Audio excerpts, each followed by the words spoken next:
Le progrès technique et la croissance économique réduisent-ils toujours les inégalités de revenus? Il y a en effet un débat sur la relation entre croissance progrès technique et réduction des inégalités de revenus. Jusqu'au début des années 80, une conception optimiste prévaut. Le progrès technique et la croissance génèrent une réduction des inégalités. En revanche, à partir des années 80, une conception beaucoup plus pessimiste se développe. Le progrès technique et la croissance n'entraînent pas automatiquement une baisse des inégalités de revenus. Celles-ci peuvent même augmenter. Jusqu'au début des années 80, une conception optimiste se développe. Progrès technique et croissance génèrent une réduction des inégalités de revenus. En effet, le progrès technique et la croissance entraînent une réduction des inégalités intranationales, c'est-à-dire à l'intérieur d'un pays, mais aussi entre les pays, c'est-à-dire une réduction des inégalités internationales. Kuznets, par sa courbe, va montrer que le progrès technique et la croissance entraînent une réduction des inégalités intranationales de revenus. Kuznets opère une analyse empirique. Il part de statistiques, les inégalités de revenus entre 1913 et 1948 aux États-Unis. Il met alors en évidence une relation de corrélation. Si on représente par un graphique cette courbe de Kuznets, on met en abscisse le PIB par habitant, qui va être un indicateur de la croissance économique. Et en ordonnée, le coefficient de Gini, qui va être un indicateur des inégalités. Au départ, le pays est pauvre, et les inégalités sont faibles. Ensuite, dans un premier temps, quand le PIB par habitant augmente, les inégalités vont augmenter. Ainsi, il y a augmentation simultanée du progrès technique, de la croissance et des inégalités. Puis, dans un second temps, la hausse du PIB par habitant et le progrès technique sont corrélés avec une baisse des inégalités. Cette relation de corrélation va être généralisée à l'ensemble du monde. Kuznets considère que dès qu'un pays génère du progrès technique et entame un processus de croissance, automatiquement, les inégalités vont avoir la même évolution. Dans un premier temps, elles vont augmenter, puis ensuite, elles vont baisser. Cette relation de corrélation va alors être transformée en relation de causalité. Au départ, le pays est pauvre, l'augmentation des richesses est limitée. Comme le niveau de richesse est limité, les inégalités sont faibles. Puis, dans un premier temps, va se développer une industrialisation, c'est la révolution industrielle. Cette révolution industrielle entraîne une augmentation du PIB par habitant, mais elle n'est pas généralisée à l'ensemble du pays. Une partie de la population reste dans les secteurs traditionnels, l'autre migre vers les secteurs modernes et profite de la croissance. Il y a alors une augmentation des inégalités. Mais, dans un second temps, la hausse du PIB par habitant va se traduire par une réduction des inégalités. En effet, la croissance fait que, avec les innovations, les secteurs traditionnels vont disparaître, c'est la destruction créatrice, ou se modernisent. Et donc, il y a une augmentation générale du niveau de vie et réduction des inégalités. On peut voir aussi que le progrès technique a un rôle essentiel sur l'évolution des inégalités de revenus. Il assure à long terme une réduction des inégalités intranationales, mais aussi internationales des inégalités de revenus. L'effet du progrès technique va être différent à court et long terme sur les inégalités intranationales. C'est l'analyse de Schumpeter et le phénomène de destruction créatrice. Les entreprises vont innover, et donc, il va y avoir destruction des anciennes activités. Dans ces conditions, les anciens marchés disparaissent.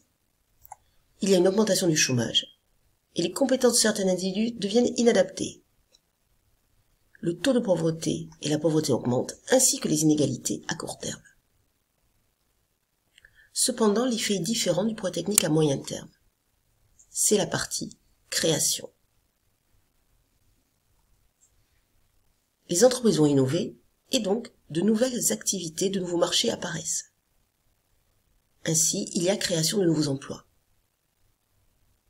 Cependant, comme le montre Alfred Sauvy, avec sa théorie du déversement, les emplois créés sont différents des emplois détruits. Le progrès technique entraîne une destruction d'emplois dans les secteurs primaires et secondaires, et en crée dans le secteur tertiaire. Les qualifications changent aussi. Le progrès technique entraîne une destruction d'emplois routiniers peu qualifiés et mal rémunérés, au profit d'emplois plus qualifiés et mieux rémunérés. Dans ces conditions, le progrès technique assure une réduction des inégalités du revenu à l'intérieur du pays. Il y a aussi une réduction des inégalités internationales, c'est ce que montre l'analyse de Solow. Tous les pays qui font un effort d'épargne et d'investissement peuvent connaître une croissance économique.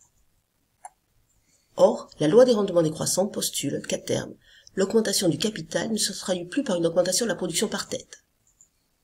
Ainsi, les pays qui ont commencé leur croissance économique avec retard vont rattraper les pays déjà développés qui, eux, connaissent une croissance ralentie.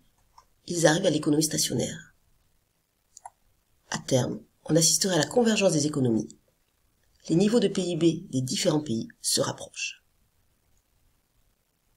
Cependant, depuis les années 80, les faits montrent que le progrès technique et la croissance ne se traduisent pas toujours par une baisse des inégalités de revenus.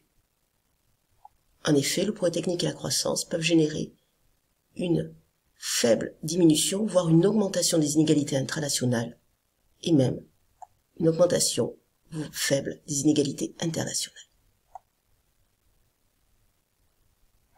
Il y a en effet la remise en cause de la courbe de Kuznets. En effet, progrès technique et croissance ne génèrent pas automatiquement une baisse des inégalités. Ils sont certes une condition nécessaire, mais non suffisante. Pour assurer une baisse des inégalités, il faut une volonté politique de réduction des inégalités, et donc la mise en place d'institutions appropriées. Ensuite, progrès technique, croissance et réduction des inégalités ne sont pas toujours corrélés. Ils peuvent être corrélés avec une hausse des inégalités. En effet, certains considèrent que les inégalités sont incitatives. Les individus vont innover pour augmenter leurs revenus. Ensuite, le progrès technique peut entraîner une augmentation des inégalités intra- et internationales de revenus. D'abord au niveau intranational, c'est la polarisation des qualifications. Cela signifie que la part des emplois qualifiés et non qualifiés augmente, alors que la part des emplois intermédiaires diminue. Cela remet donc en cause le phénomène de moyennisation. En effet, tous les emplois ne sont pas délocalisables ni automatisables. Deux déterminants essentiels peuvent expliquer cette polarisation. D'abord, la mondialisation. En effet, les entreprises ne vont délocaliser que les activités routinières qui ne peuvent être réalisées sur place. Ainsi, le BTP n'est pas concerné. Le déterminant essentiel, c'est le progrès technique biaisé. L'informatique va détruire des emplois moyennement qualifiés, secrétaires, techniciens, mais ne va pas pouvoir remplacer les emplois de réflexion et les emplois de service routiniers. Le progrès technique peut aussi entraîner une augmentation des inégalités internationales. On va alors parler de divergence des économies. Ce sont les théories de la croissance endogène, qui postulent que le rythme de croissance dépend du stock de connaissances accumulées. On aura alors deux modèles. Celui des pays riches, qui ont un stock de connaissances important.